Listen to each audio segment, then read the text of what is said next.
Welcome back to Eklavya स्नातक and I am Sachin. और आज की इस वीडियो में हम सभी बीए प्रोग्राम के सेमेस्टर 5 से जो आपका हिस्ट्री डिसिप्लिन है, issues in 20th century world history 1, इसका जो यूनिट 5 से टॉपिक है मॉडर्निटी, राइट्स एंड डेमोक्रेसी, इसका सब टॉपिक है जिसको हम पार्ट ए कह सकते हैं, जिसका नाम है द सफ्रेजेट मूवमेंट इन इंग्लैंड। ठीक है, तो ये जो है आपको मैं इजी एक्सप्लेनेशन में बताने वाला हूं। तो आइए वीडियो को हम स्टार्ट करते हैं।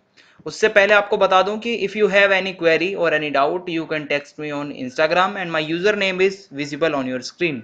सो यूजर नेम आप सभी देख सकते हैं। और टेलीग्राम चैनल अगर आप हमारा ज्वाइन करना चाहते हैं तो एकलव्य स्नातक 1 सर्च मार के आप टेलीग्राम से भी ज्वाइन हो सकते हैं। सिलेबस की बात की जाए तो यूनिट 1 कंप्लीट है, यूनिट 2 करवा दी है मैंने आपको, यूनिट 3 आपको करवा दी है, यूनिट 4 करवा दी है। आज हम यूनिट 5 स्टार्ट कर रहे हैं जिसका जो पार्ट ए है द सफ्रेजेट मूवमेंट इन इंग्लैंड, ये हम देखने वाले हैं। तो चलिए फिर शुरू करते हैं। सो इंट्रोडक्शन के साथ हम अपनी इस वीडियो को आज स्टार्ट करेंगे। So the women suffrage also called women suffrage, ठीक है, the right of women by law to vote in national और local elections. So women suffrage का मतलब होता है कि एक ऐसा अधिकार मिलना जिसके बाद जो विमेन है उनको भी एक राइट हो वोट देने का। ठीक है, और चाहे वो नेशनल इलेक्शंस हो चाहे वो लोकल इलेक्शंस हो, एटलीस्ट उनके पास एक राइट टू वोट होना चाहिए। इसी को हम विमेन्स सफरेज कहते हैं। So the first wave is associated mainly with the women's organized movement seeking the right to vote और the suffragette movement। ठीक है, और ये जो पूरी मूवमेंट है ये एक ऑर्गेनाइज तरीके से पूरी मूवमेंट थी, जिसमें क्या था कि भाई राइट टू वोट के लिए ये सारी विमेन इकट्ठी हुई। So from the beginning of the 20th century this question dominated women's campaigns. और ये जो है कैंपेन्स ज्यादातर ब्रिटेन में, France, Germany, the Scandinavian countries और the United States as also in Britain, ठीक है, और बहुत सारे और भी जगहें थी, कनाडा, ऑस्ट्रेलिया, न्यूजीलैंड, अलग अलग जगह पे सफ्रेजेट मूवमेंट्स जो थी वो चलने लगी थी। अब आगे देखते हैं। In Britain the campaign for enfranchisement of women began in 1866 to 67। ये एक ऐसा टाइम था जब विमेन्स जो है वो जाग रही थी और अपने लिए राइट टू वोट के लिए डिमांड करना ये स्टार्ट करने वाली थी। सो उसके बाद लिखा हुआ है during the agitation preceding the parliamentary reforms act but the early efforts did not succeed, though in 1869 single women taxpayers did get the right to vote in municipal elections। 1869 में जो टैक्स पेयर विमेन्स होती थी, जो tax देती थी, उनको right to vote मिला और वो भी सिर्फ म्यूनिसिपल इलेक्शंस में। So in 1894 they were allowed to become members of local councils. और 1894 में क्या होता है, उनको परमिशन मिल गई विमेन्स को भी कि अब वो लोकल काउंसिल्स के मेंबर भी बन सकती हैं। From 1906 women in Britain carried on a long fight for the right to vote under the auspices of the Women's Social and Political Union। So जो WSPU था, ठीक है, Women's Social and Political Union, इसके leadership में फिर आगे और movements ये चलती हैं, सफ्रेजेट मूवमेंट, और ब्रिटेन के अंदर एक बहुत लंबे समय तक फाइट चलती है इसके लिए। फिर क्या था, this has become one of the most known aspects of the women's movement for parliamentary reform. और ये पार्लियामेंट्री रिफॉर्म के लिए बहुत ही आप कह सकते हो कि one of the most known ये मतलब मूवमेंट्स बनी। टू मोबिलाइज पब्लिक ओपिनियन, लोगों को मोबिलाइज करने के लिए विमेन्स क्या करती थी, डिस्टरप्टिंग पब्लिक मीटिंग्स, कोई पब्लिक मीटिंग चल रही है तो उसको भाई बीच में डिस्टर्ब कर दिया। Attempting to forcefully enter the House of Common, House of Common जो होता है वहां पे फोर्सफुली घुस जाती थी। Working to defeat candidates of the party in power at the by elections, ठीक है, और ये भी चाहती थी कि भाई कैंडिडेट्स वगैरह को डिफीट कर दो जो पावर में पार्टी है।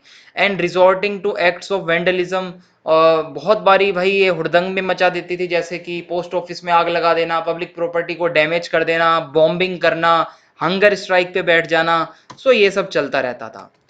Out of frustration at the lack of governmental action, however, a segment of the women's suffrage movement became more militant under the leadership of Emmeline Pankhurst and her daughter Christabel। ये दो के leadership में बहुत ज्यादा militant हो गई थी women suffrage movement, ठीक है, और बहुत ज्यादा ये लोग जो है वायलेंस करने लगे थे। After the return to power of the Liberal Party in 1906, the succeeding years saw the defeat of 7 suffrage bills in Parliament। और जब ये पार्टी, अगर आप यहाँ पे देखोगे लिबरल पार्टी जो है ये रिटर्न में आती है, सो इन्होंने जो सफरेज बिल्स थे, ठीक है, वो इन्होंने बिल्कुल नकार दिए। As a consequence many suffragist became involved in increasingly violent actions. और इसके बाद क्या हुआ, जितने भी विमेन जो एक्टिविस्ट होती थी, ठीक है, जो उसके बाद बहुत ज़्यादा वायलेंट हो गई। दीज विमेन मिलिटेंट्स और suffragettes as they were known were sent to prison. इन सभी महिलाओं को, इन सभी विमेन्स को जेल में भेज दिया गया, प्रिजन में, और लगातार ये अपनी प्रोटेस्ट करती रहीं, हंगर स्ट्राइक्स में भी जाती रहीं। They got enormous publicity and stimulated the participation of other women in the campaign. By 1914, some 1000 suffragettes had been to prison. 1000 women जो थी वो लगभग prison में डाल दी गई थी 1914 तक। और in prisons women resorted to hunger strikes, और जेल के अंदर भी वो जो है हंगर स्ट्राइक्स जारी रख रही थी, और उनको फोर्सफुली, उनको जबरदस्ती से ट्यूब्स के द्वारा उनके मुंह में खाना दिया जा रहा था ताकि वो मरे ना, ठीक है, और नोज से भी दिया जा रहा था उनको खाना, और रेक्टम से भी। In 1913 an act was passed that became known as the Cat and Mouse Act. एक एक्ट पास हुआ 1913 में जिसमें इसको जाना जाता है the cat and mouse act. This enabled authorities to release suffragettes when their health was too poor to withstand imprisonment and to rearrest them when they recovered.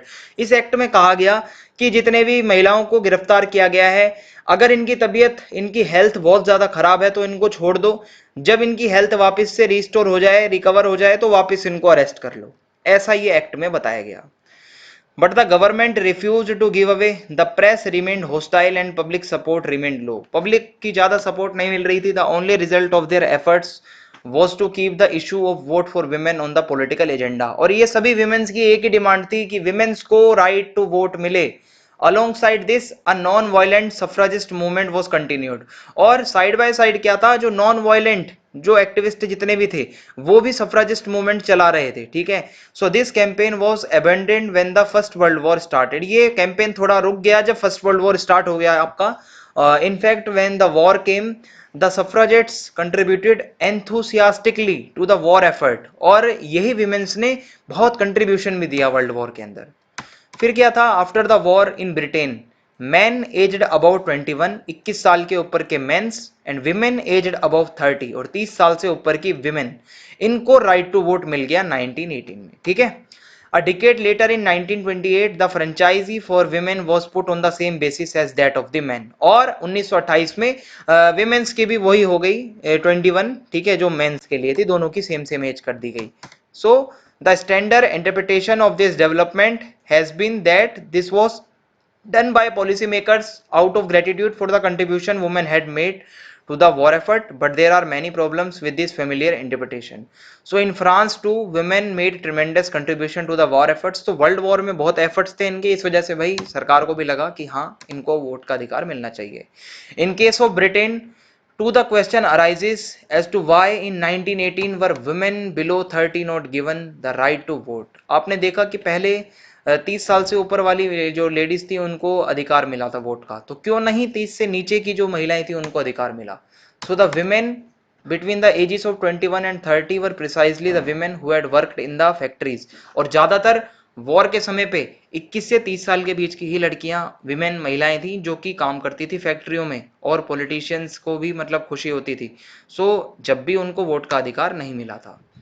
आगे है, one important consideration could be that equal franchise would have given a majority to women in the electorate. और अगर equal franchise जो है मिल जाती तो हो सकता था कि इलेक्टोरेट में, पार्लियामेंट में विमेन्स की मेजोरिटी आ जाए। So moreover policy makers fear that women would vote for the Labour party. और पॉलिसी मेकर्स जो थे उस टाइम पे उनको ये लगता था कि विमेन मेजोरिटी में आ गई तो भाई ये लेबर पार्टी को वोट कर देंगी, हमारा तो पत्ता ही कट जाएगा। So this however did not happen. Another question that remains unanswered is why did women who were so keen to get the right to vote before 1914 not show any militancy after 1918। 1918 के बाद जो इतने ज़्यादा ये हुड़दंग करती थी महिलाएं, 1918 के बाद इन्होंने क्यों कर दिया ये छोड़ना।